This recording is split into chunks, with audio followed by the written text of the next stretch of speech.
Hello, oops, sorry, oh, I'm frightening myself. So, well, it's a great pleasure to see you all back in the room, and also welcome to the people online as well to follow the next talk, which will be given on screen by Madeline Lancaster. And I think I just want to salute her.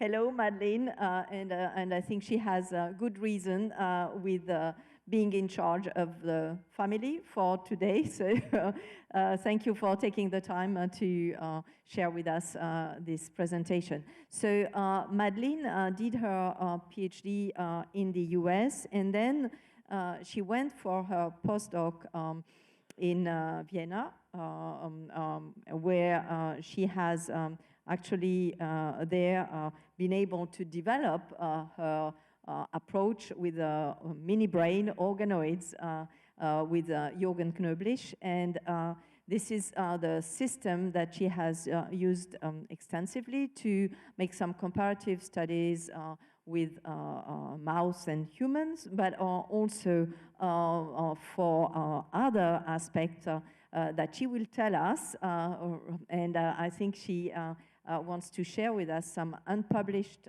work, and I'm really excited to hear about that. So thank you very much, Madeline. Thank you. Thank you so much for the introduction. And yes, I'm sorry I can't be there with you. I'm on child duty for the past 2 days and for another couple of days because my husband's out of town. But at least now in this post-COVID era, I'm able to join you like this. So let me just share my screen. Right, so hopefully you can see that, yeah.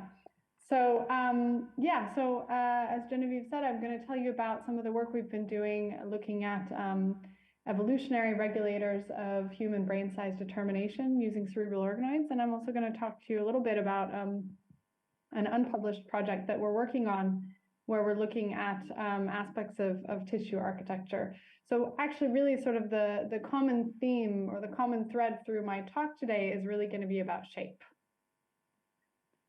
So in my lab, we're really interested in understanding what features are really specific or special about the human brain and understanding how those features arise during development. And so the feature that we're most focused on lately is size, and that's because brain size is really kind of the most obvious difference when you compare our brains with those of our closest living relatives, like the other great apes, and also in general, compared with most mammals, we have very enlarged brains. And particularly when you take into account our body size, then it really becomes even more dramatic, the difference in brain size. So this encephalization quotient here is basically telling you that we have a brain size that's about 7 times larger than you would expect for an animal of our body size. And so, of course, brain size is also then comes back down to the cellular makeup. And so this increased size means we also have a greatly expanded number of neurons and also supportive cell types like glia. But I'm going to focus on the neurons in my talk and sort of the early stages of neurogenesis. And so we're interested in understanding how this dramatic expansion in the number of neurons arises during development, specifically in humans. And when I say specifically in humans, I really mean compared with our closest relatives like gorillas and chimpanzees. And so before I can tell you about the work that we've been doing, I need to give you a little bit more of a little bit more background on the stages of neural development that we're focusing on. And so we've been particularly focusing on cerebral cortical development. And so these are what you're seeing here on the left are sagittal sections of developing human brain over time. You can see it starts out as a neural tube, and this is an epithelial tissue. So just like all epithelia, it has a fluid-filled lumen surrounded by epithelial cells with lots of tight junctions and polarity. And the most anterior portion of this neural tube is what will give rise to the large expanded cerebral cortex. And so the developing cerebral cortex starts out as a really pretty homogeneous population of cells, of neuroepithelial cells, which are dividing symmetrically initially and expanding their numbers. And then they change their mode of division and start dividing asymmetrically and generating more differentiated daughter cells, including neurons, but also intermediate sort of transit amplifying populations of cells that also themselves generate neurons. And then the neurons migrate out. They use this basal process of the radial glial stem cell, as it's called now, to position themselves out here in the cortical plate. And then the cortical plate will become the gray matter of the brain. And that gray matter is roughly separated into 6 layers. And those 6 layers are each one of them made up by a different population of excitatory neurons. And those excitatory neurons are made in a very specific temporal order, where the deepest layers are generated first, followed by the more superficial layer neurons. So it's generated in inside-out fashion. And this is actually really fantastic, because what it means is that when you look at the actual architecture of the cortical plate, you're seeing sort of the history of its development. You are seeing, how much time did they spend generating this layer, for example, compared with this layer, just based on how thick it is and how many cells there are in that layer. And I will come back to that as well. And then if you compare with our closest living relatives, for example, the chimpanzee, you see that that although the cerebral cortex is greatly expanded in humans compared with chimpanzees, this gray matter thickness is not actually very different at all. And so this enlargement, which in the cerebral cortex is about double, so we have about double the number of cerebral cortical neurons compared with chimpanzee, doesn't really seem to be in sort of like the thickness of the cortical of the cortical plate and the gray matter, but rather in sort of its distribution over the surface, which is also going to become important in a moment. So because we're interested in very human-specific questions about how those differences arise, we basically can't use animal models to look at those questions.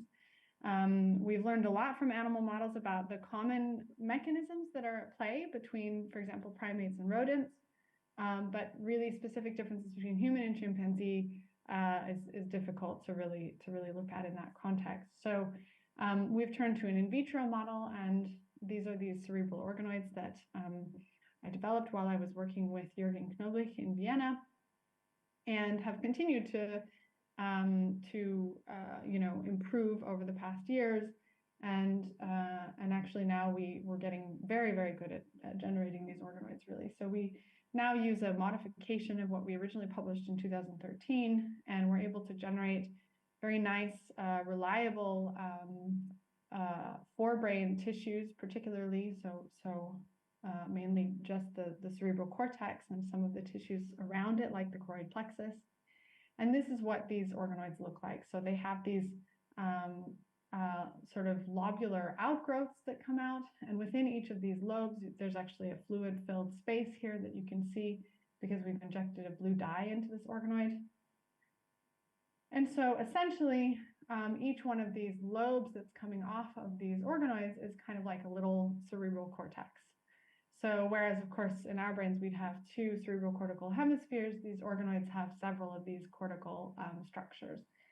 But that's fine, because we can look at each one of those lobes kind of as a cerebral cortical unit, and we can section through these organoids and see these. You can see these growing off here, and hopefully you can see how similar some of the similarities between these individual sort of cortical lobes compared with developing cortex.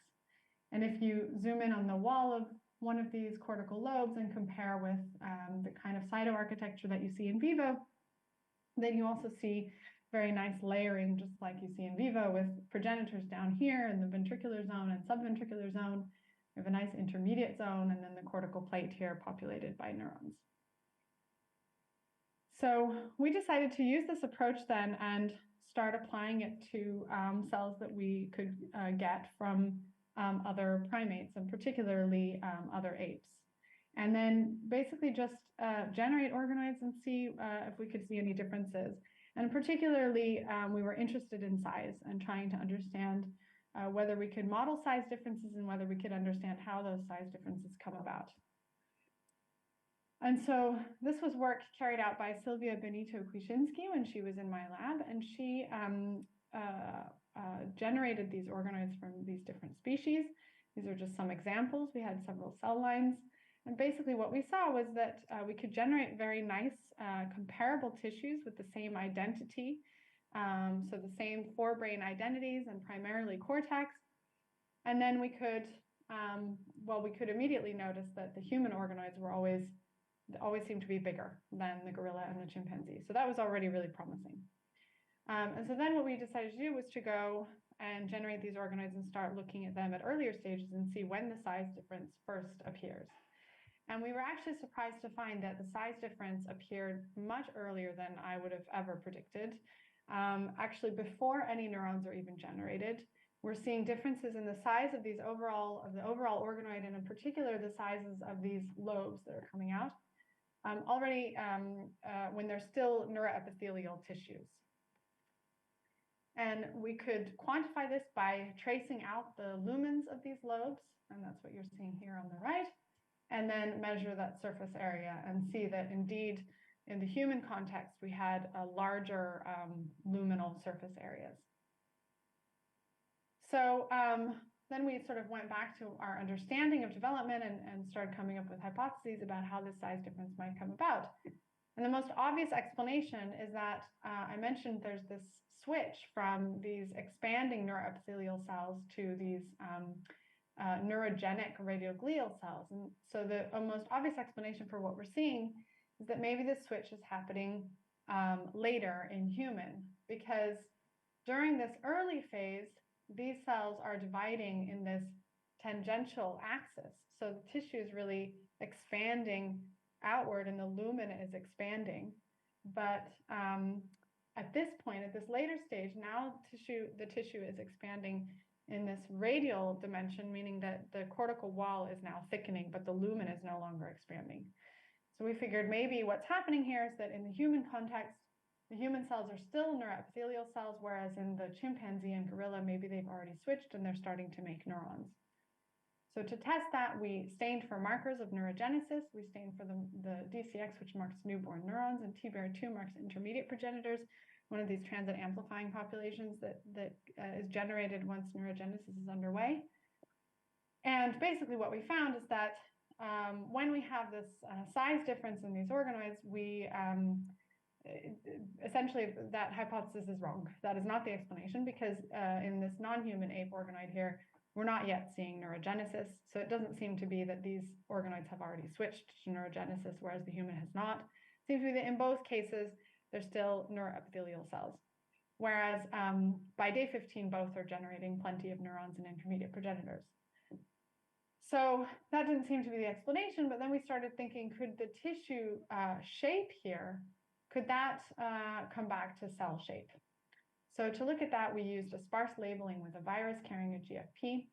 And at this early time point, before we see any differences in tissue size and shape, we also don't see any differences in cell shape. But when we start to see differences in tissue size and shape, we see differences in cell shape. And what we see is that in the human context, the cells are still pretty columnar in shape. They still have pretty fat apical processes here. But in the gorilla and chimpanzee, we see the cells have already constricted and have much more narrow apical processes. And this you can also see a little bit better here, where we've segmented out individual cells. You see early on that in both, these are sort of short and fat cells, and then over time they become very thinned out. Now that happens also in the human, of course, but it seems to be happening later. And so to quantify that, we decided to stain with this marker zone 1, which will basically outline the apical contacts of these cells. And so when you look at them like on an en-face view, and you look at them straight on, then you can see these kind of honeycomb-like shapes, and each of those shapes is an apical contact of one of these cells. So obviously when these cells have more of this columnar shape, then these honeycomb-like structures will be bigger. So we could quantify that and look at that over time and see that In both, we're seeing this constriction happening, but in the human, this constriction seems to be taking more time. And so then we started thinking, well, could cell shape also then be impacting nuclear positioning within this pseudostratified neuroepithelium? And so we decided to look at nuclear position in this apical basal axis. And we saw that in the non-human ape, the gorilla here, that the nuclei seem to be positioned more basally. And that's very interesting because of this behavior of these cells where they undergo this interkinetic nuclear migration. They move their nucleus in time with the cell cycle so that they always undergo mitosis at the apical surface here and S phase at the basal surface. So we started wondering if this cell shape difference and this nuclear positioning might be reflecting also a difference in cell cycle. And so then we teamed up with Kate McDowell here at the LMB, who just started her lab, and she had developed, when she was a postdoc at Genelia, she developed this beautiful SimView light sheet microscope for imaging whole mouse embryos. And it's a very nice system because it enables really long-term live imaging that doesn't damage the tissue. And so when we did this again on organoids that were sparsely labeled with virus, we could track individual cells and watch as they divided and literally just count how long does it take to go from one mitosis to the next. And so when we did this at this time period when we see a difference in cell shape, so where the gorilla cells have already changed their shape, but the human cells still have this columnar morphology, then we also see a difference in cell cycle. So the gorilla cells are taking a little bit longer to divide. It's not a big difference, it's only about 3 hours, but if we model what effect that would have, given the amount of delay that we are seeing in this cell shape difference, in the cell shape change in humans, we can model what effect that would have on the number of progenitors that are then expanded during that time period, and then of course the number of neurons that would be generated. And this would predict a difference of almost twofold. And if you'll recall in the beginning, I told you that in the cerebral cortex, humans have about twofold more cerebral cortical neurons than chimpanzees or gorillas. So I think what's really exciting about this is that we found this, this cell shape change that's occurring, and it's happening before any of the other changes that you see with this transition towards neurogenesis. So these cells are still neuroepithelial in terms of their identity. They're not making neurons yet, so in terms of their fate, they're still just dividing symmetrically. The only thing that's changed is their shape, but just that change in shape, first of all, it seems to be a precursor to those other changes, to those fate changes, and it also is enough to then affect the number of progenitors, the founder pool. And then this means that once those cells do switch to making neurons, there's just sort of more of them, so that will just evenly increase the number of neurons that are generated. And so we think that that might be responsible, at least to a large part, for the increase in cortical size. And the other thing that this tells us is, so this effect would be so early on that you would expect it to affect all of the neuron populations that are generated. So you should see a proportionate increase in all of the layers. And that's actually exactly what you see, because all of these 6 layers, they seem to actually be the same thickness, but there seem to be more of them over the surface of the brain. So we think that this also fits with what we see when you look at when you look at the neuroanatomy. So I will just I just wanted to as I mentioned, talk about a little bit about this project that we're now working on, where we're still looking at shape, but now we're not looking at cell shape, we're actually looking at tissue shape. So what we've become interested in is this question of whether we know that tissue architecture is largely set up because of earlier cell fate decisions that are made, which are obviously then determined by genetics and the establishment of fate determinants and growth factors. But we wondered if maybe whether the tissue architecture as it's establishing, whether that itself could then feed back onto cell identity and impact the identity of these cells. So to do this, we just wanted to first see how could we perturb tissue architecture using organoids. because the organoids are so easy to manipulate, we figured it'd be a good system to look at, to use to look at this question. And so this was work carried out by Ilaria Chiaradia in the lab, who's a PhD student. And she first basically trawled through the literature and tried to find what are sort of the common variables that people often play with in these protocols to affect organoid morphology. And so the main things we sort of hit on were small molecules in the very beginning of the protocol to help drive identity determination, inclusion of growth factors later on, inclusion of matrigel, and agitation. And so we decided to basically play with these different variables, but using the same baseline conditions. So we're growing these organoids all in the same basal media, and we're just changing one variable at a time. And then we just kind of wanted to see what effect that has on the morphology of the organoids.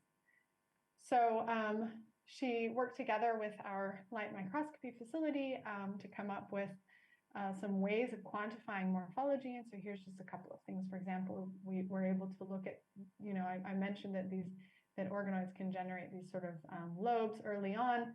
And so we found ways of quantifying those. And so, for example, what you're seeing here is these inflection points and this Dirichlet normal energy, if I'm pronouncing that right. And so then what she did was take all of these different measurements and then basically put it all on a PCA and just kind of see if there was a natural separation of different conditions. And indeed there was. It seemed like, well, first of all, time is a big part of it, which would make sense because these organoids are changing over time. But also some of these conditions we found tended to sort of cluster together, whereas others kind of separated out.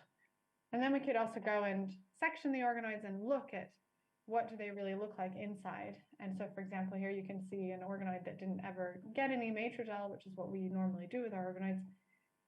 So we normally do embed them in matrigel. So compared with an organoid that did, and you can see these nice lobes forming under control, but not so much in the no matrigel. So I don't want to spend too much time going into the details of these different perturbations, but if you're interested, I'm happy to tell you more. But basically, the main message here was that we could then take these different conditions that we had, identified as affecting morphology in dramatic ways, and then we could apply those perturbations and do some single-cell RNA-seq and see what effect those had on cell fate. And so then this was done by Ivan Imaz-Roshandler in the lab, who's a postdoc in the lab, who was able to take this data and analyze it very nicely. And you can see the typical sorts of cell populations that we usually see in these organoids, where you see sort of neurons over here, progenitors over here, and we have a little bit of choroid plexus down here, which is something we usually see some amount of in our organoids. But then, of course, what we were really interested in was not so much just sort of like what cell types were there, but how similar these organoids were to in vivo, and whether these perturbations were affecting that similarity at all. So we compared with an in vivo data set and basically just looked at how far away these different conditions were.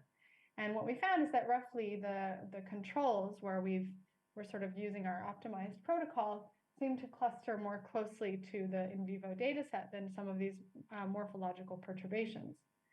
But it wasn't perfect, and actually we found, for example, here's an organoid where we've perturbed it, but it seems to actually be very similar to the in vivo data set, and here's one where it's had the same perturbation, but it seems to be very different.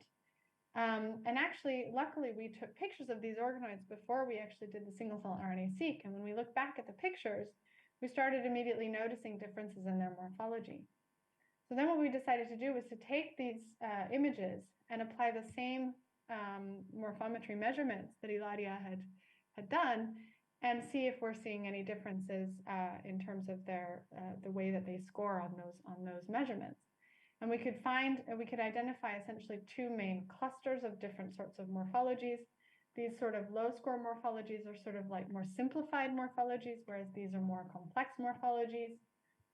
And now if we look at that same plot, but we separate it based on how they scored in terms of their morphology, then we actually see that regardless of the perturbation that's been performed, the organoids that have a more complex morphology tend to be more similar to the in vivo data set. Then what we did is to go and start looking at the actual cytoarchitecture of these different morphologies by making use of spatial transcriptomics. So here you can see an organoid with a more complex gross morphology, and you also see more complexity in terms of the tissue architecture. And we can actually then take these data. So this is an approach using basically it's a probe-based approach for 100 genes, and then we can take those 100 genes sort of as anchor points and map our single cell RNA sequencing onto the spatial data, and then actually map these different clusters onto the spatial data.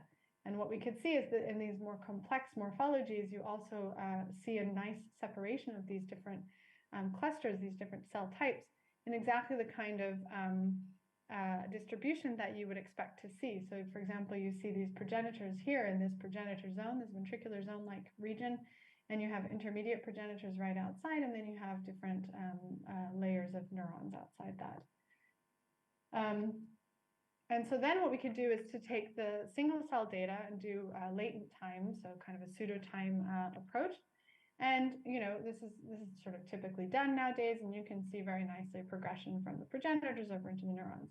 I think what was really cool is when we apply that then and map that onto the spatial coordinates, and you can see very nicely that the progenitors in here are sort of at an earlier time than the neurons, which are out here. And so you see this nice spatio-temporal separation of different cell types in organoids with a more complex morphology, whereas in organoids with a more simplified morphology, you basically end up with kind of a scrambled, cellular makeup, where you have cells that are sort of with different identities mixed up together, both in terms of space and time. And another way of looking at this is to look at this on a heat map, where we've put different markers of these different cell types. So you can see these progenitor markers over here earlier on in the pseudotime in these organoids with a more complex morphology. And you can see a nice transition from radial glial markers to, for example, outer radial glial markers, intermediate progenitors, then into deep layer neuron markers and upper layer neuron markers, and then finally you get more mature markers of like synaptogenesis and neuronal maturation. But in these organoids with simplified architecture, you basically have a mixture. You have the temporal progression just does not seem to be progressing in the way that it should. You see a little bit of distribution of sort of like progenitor markers being a bit earlier, neuronal markers being a bit later, but you don't have this very nice progression from one event to the next. And so I think that's really interesting because it raises some ideas about how maybe tissue architecture could be feeding back onto cell fate. And in particular, I think in the cortex, you have this really remarkable tissue architecture where these progenitors are actually in contact. They're projecting all the way up to the outer surface. So they're in contact with all of these newborn neurons as they're being generated. And so, for example, you've got initially deep layer neurons being made, and then there's a switch to more upper layer neurons. And so then these upper layer neurons migrate through the deep layer neurons and make a new layer above them. And so this spatial architecture of these neurons is actually a readout of time. And so it's tempting, I think, to hypothesize that maybe these progenitors are actually reading out these layers, this tissue architecture, to help them know essentially what time it is. And so with that, I'll just thank the people who did the work. I think I highlighted most of the people throughout, but I want to make sure I highlight Magda Sutcliffe, who is a senior technician in the lab and contributed to everything I showed you today. And obviously, I want to thank my collaborators and, of course, my funding. Thanks.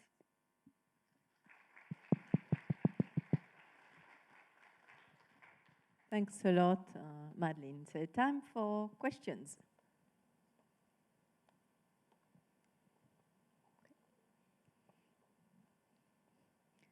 Well, so I may start.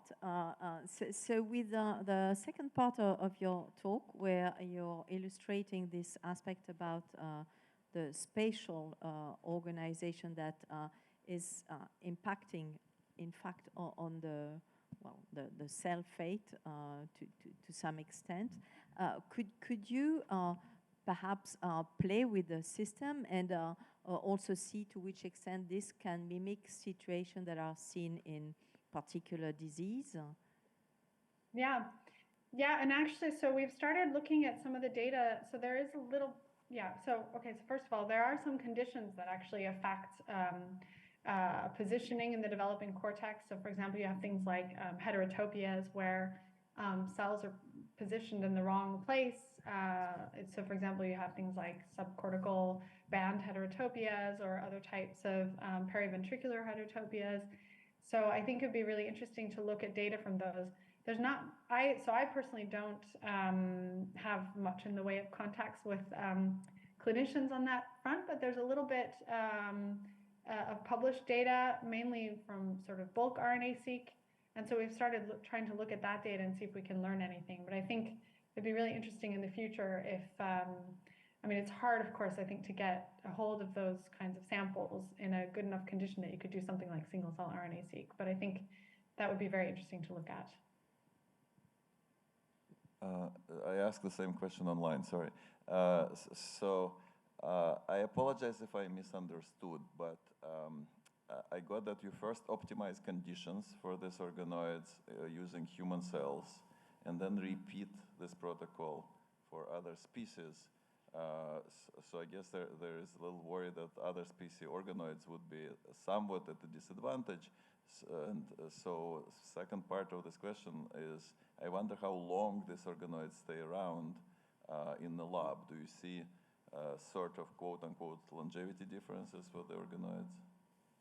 So for the first question, to be perfectly honest, these protocols were optimized in mouse initially. So they're actually, so all of the components and everything have been made from mouse cells. And in fact, when I first worked with organoids, we worked with mouse cells. And then, and in fact, things in the media. So, for example, BSA is bovine origin. Matrigel is mouse origin. So, and then we don't have any. The nice thing about this protocol is that we're not driving them using any sort of growth factors. We're sort of relying on the default idea, really, and just kind of trying to prevent too much in the way of other germ layers. So I think all of that would suggest that this protocol for human, gorilla, or chimpanzee they're all equally distant from a mouse. So I think that that's probably a strong indication that what we're doing is comparable between those species, at least. All that said, though, I have to say that the one thing that we do have to modify when we compare different species is timing, because there's intrinsic developmental timing. And so, for example, it's particularly pronounced when you start working with mouse cells. You can use all of the same media formulations and everything, but you have to do everything faster for mouse. Now, for human and gorilla, we didn't have to make any changes in terms of timing. We could generate the same quality organoids with both of them. We tried playing with timing to see if we could we make gorilla organoids even better, than human, for example. We couldn't.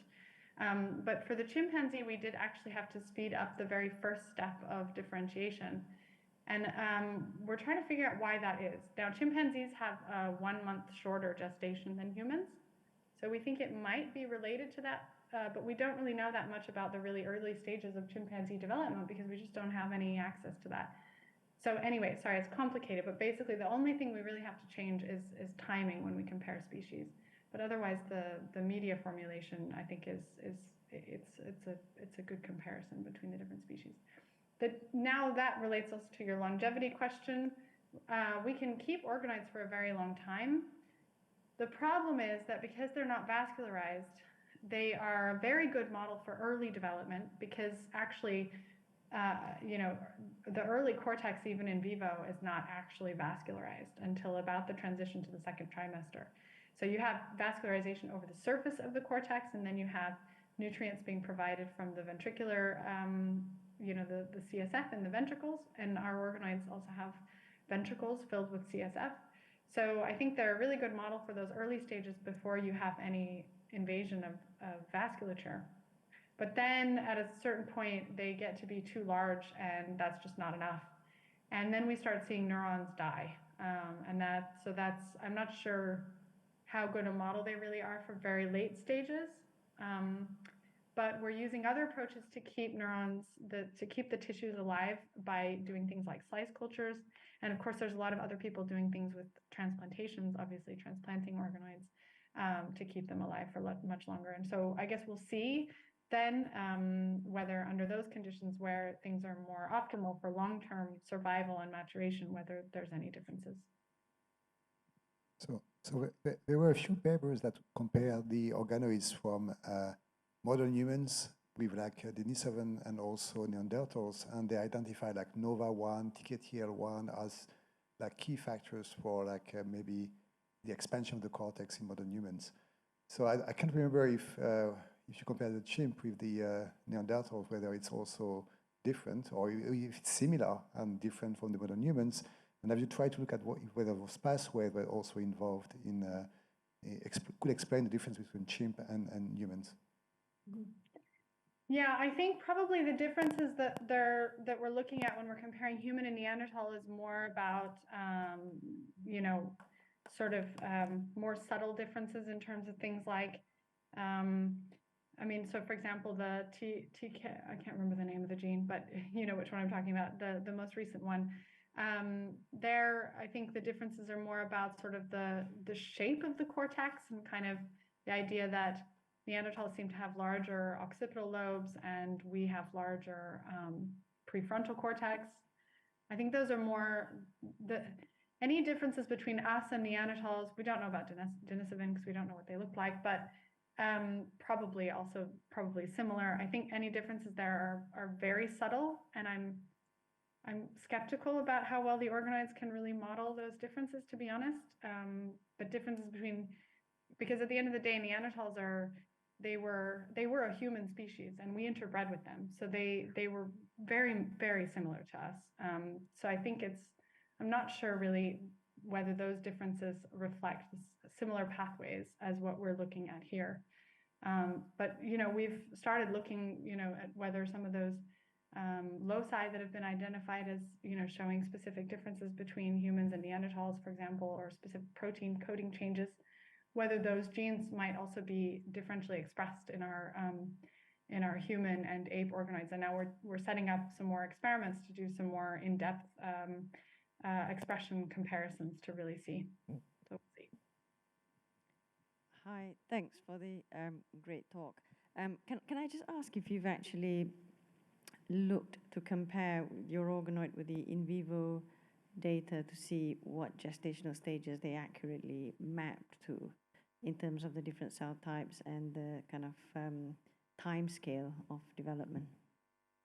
Yeah, so this has been done mostly through molecular approaches like RNA-seq. We've been involved in these studies. We've done some of it ourselves as well. We're doing a lot. We're doing more now because so far, basically, there's been quite a few studies that have, and like, for example, people like Barbara Treutlein, obviously, we've collaborated with her and Greg Camp in the past. But so far, these have kind of looked at a few key stages of organoids, and we don't necessarily know. I think we need more data in terms of like better temporal resolution. But all of that said, I think so far it does look like they can probably reach up to about mid-gestation. There's some reports that even suggest that you get some features of, roughly sort of 9 months gestation. But I think those are just in sort of some specific features of neuronal behaviors and activity. So I would say I would sort of feel comfortable with modeling events up to about mid-gestation. Okay. Well, thank you very much, Madeline, for this exciting talk. And there's definitely more questions, but we are meant to be kicked out of this building, so I feel very sorry. But I hope that we can continue online or to bug you. I do have more questions for you, and so I hope you can respond online. Thanks a lot, and thank you all for staying there. Thank you. Thanks, everyone.